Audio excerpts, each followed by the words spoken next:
Making good selections in SketchUp is crucial to properly using many of the other tools, including Move, Rotate, Offset, Follow Me, painting materials, or creating groups and components. The basics are pretty simple. You can select individual entities by clicking on them. This includes edges and surfaces, and objects that are grouped together. You can also select entities that are connected by using a double or triple click. One click will select the surface. Double-clicking on the surface selects both the surface and its bounding edges. Triple-clicking will select all connected geometry. You can select multiple objects by dragging a selection window around several entities. You can control what is selected by noting the direction of the selection window. Dragging a selection towards the left will allow you to select anything that the window touches. This is known as a crossing window. In this way, you can quickly select objects by just dragging a window across them. For more control, drag a selection window toward the right. This is known as a selection window. With this method, you must completely encompass the entities you want to select within the selection window.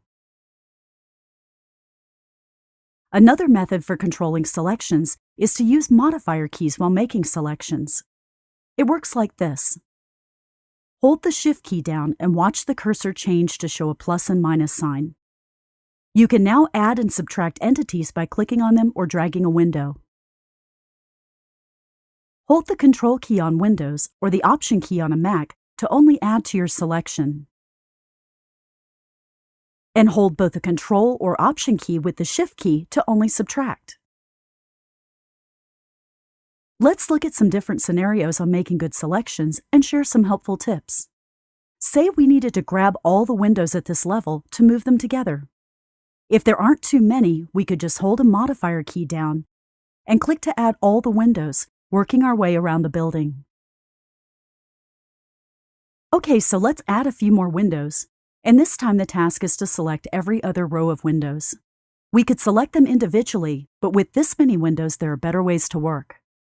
Toggle perspective mode on from the camera menu, then choose a front or side view of the building. Now it is easy to drag a few selection windows around only the rows of windows we want. Remember to drag toward the right and choose the right modifier keys to add to your selection. With the windows selected, you can toggle the perspective back on and change your windows as needed. Let's move even further down the project. When there is a lot of detail, you may want to try this method. We want to select several rows of windows again, but now there is a lot more in the way. Toggle perspective off and pick a front view. Now make a big sweeping crossing selection to select everything you need. Then use the modifier keys to only subtract from the selection and do several crossing windows to remove objects. You can also toggle other views if needed, but the result is still a good selection that you achieved quickly. One last tip is to use X-ray mode to check your selection. This example shows how easy it is to select extra geometry when dragging a selection window. X-ray mode shows that we don't have a clean selection. Orbit our view and use the modifier keys to deselect the extra geometry.